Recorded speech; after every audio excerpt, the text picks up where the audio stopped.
أعوذ بالله من الشيطان الرجيم بسم الله الرحمن الرحيم الحمد لله رب العالمين والصلاة والسلام على سيد المرسلين سيدنا ومولانا محمد وعلى آله وأصحابه وذريته وأهل سنته أجمعين أما بعد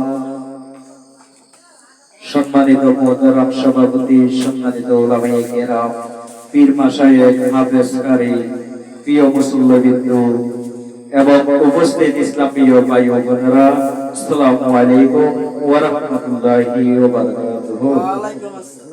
সর্বপ্রথম মহান আল্লাহ তাআলার দরবারে লাখো কোটি শুকরিয়া আদায় করছি যে আল্লাহ পাক আমাদেরকে আজকে এই আখেরি সাহার সোমবার উপলক্ষে আলোচনা সভা এবং মিলাদ মাহফিলে আসার বসার সুযোগ করে দিয়েছেন এবং সুন্দরভাবে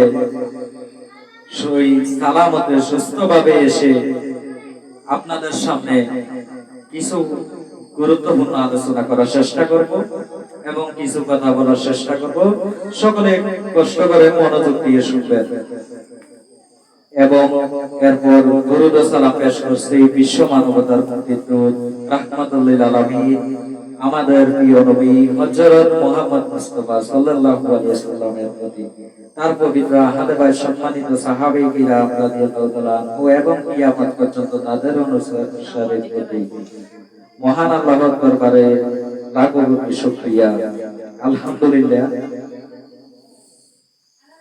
আপনাদের সামনে কথা বলতে চাচ্ছি যে আজকের আলোচনা এখন করব এতিমের হক। এতিমের হক সম্পর্কে অনেকে জেনেও আমরা এতিমের হকের গুরুত্ব দিতে পারি না। এতিমের হক মেরে খায় অনেকজন, এরকম আছে বিভিন্ন মাদ্রাসায় এতিমের হক মেরে খাচ্ছে, এরকম শত শত প্রমাণ আছে। যেমন আপনার এতিমের হক সম্পর্কে ইসলামের বিধান খুবই কঠোর। আল্লাহ তাআলা ইরশাদ ফরমান, যারা অন্যায়ভাবে এতিমদের ধন সম্পত্তি গ্রাস করে নিশ্চয় তারা স্বীয় উদরে অগ্নি ব্যতীত আর কিছু ভক্ষণ করে না এবং অবিলম্বে তারা জ্বলন্ত আগুনে যাবে। সূরা নিসা আয়াত নাম্বার 10। এবং আল্লাহ তাআলা আরো কোরআনে ফরমান, আর এতিমদেরকে তাদের ধন সম্পত্তি প্রদান করো এবং ভালোর সাথে মন্দের বিনিময় করো না। আমরা অনেক জনে এতিমের ভালো মন্দ বুঝি না, ভালোর সাথে মন্দের তুলনা করে বিনিময় করে, এটা করা যাবে না। আর তোমাদের ধন সম্পদের সাথে ওদের ধন সম্পদ ভোগ করো না। যেমন আমাদের ধন সম্পদ আছে এবং আমরা এতিমের হক মেরে খাচ্ছি, এরকম অনেক ভাইয়েরা আছে যেমন এতিমের হক মেরে খাচ্ছে। এতিমদেরকে কিছু টাকার বিনিময়ে বুঝিয়ে শুনিয়ে ওনাদের সম্পদগুলা নিয়ে নিচ্ছে, এরকম আছে। সূরা নিসা আয়াত 2।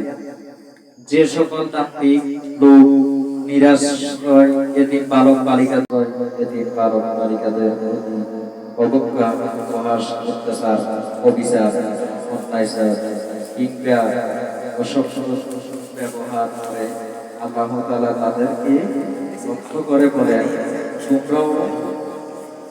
তোমরাও অবশ্যই মৃত্যুবরণ করতে পারো আর তোমাদের সন্তানগণ অসহায়, আশ্রয় ও বিপন্ন হয়ে পড়তে পারে। কারণ এতিমের হক মেরে খাচ্ছেন আপনি। আপনার বাচ্চা একদিন এতিম হবে, ওই আপনার বাচ্চার হকের আরেকজন ব্যক্তি আপনার জন্য দাঁড়িয়ে আছে। এরকম এই হকগুলা আসলে আমরা এতিমের হক মেরে খাওয়া থেকে বিরত থাকতে হবে, সকলে এগুলো বুঝতে হবে। তাই এই শোচনীয় অবস্থায় স্মরণ করে হোক এবং অসহায় এতিম বালক বালিকাদের প্রতি সহানুভূতি সূচক সদয় ব্যবহার করুন। হুজুর সাল্লাল্লাহু আলাইহি ওয়াসাল্লাম এতিমদের হক সম্পর্কে খুবই তাগিদ দিয়েছেন এবং সতর্ক করেছেন। আমার হুজুর সাল্লাল্লাহু আলাইহি ওয়াসাল্লাম এই এতিমের হক সম্পর্কে খুবই তাগিদ দিয়েছেন, মানে অনেক ভালোভাবে বুঝিয়েছেন, কঠোর করেছেন যে এতিমের হক মেরে খাইও না, সতর্ক করেছেন। রাসূল করিম ইরশাদ করেছেন, কিয়ামতের দিন কিছু সংখ্যক লোক এমন অবস্থায় কবর হতে উঠবে যে তাদের মুখ হতে আগুনের শিখা বের হতে থাকবে। জয়নে সাহাবী আরজ করলেন, হুজুর তারা কারা? ইরশাদ ফরমালেন, তোমরা কি শুনোনি আল্লাহ পাক কোরআন নাজিলে ইরশাদ করেছেন, যারা এতিমের মাল অন্যায়ভাবে খায় তারা জ্বলন্ত আগুনে ভর্তি করে নেয়। তাই কেবল ধনী হওয়ার জন্য সম্পদ অর্জন ঠিক নয়, ধনী হওয়ার জন্য সম্পদ অর্জন ঠিক নয়। আপনি ধনী হবেন তাই বলে কি আপনি এতিমের হক মেরে খাবেন? এটা তো আল্লাহ বলে নাই। আল্লাহ কোরআনে এতিমের হক নিয়ে কঠোরভাবে বলেছেন।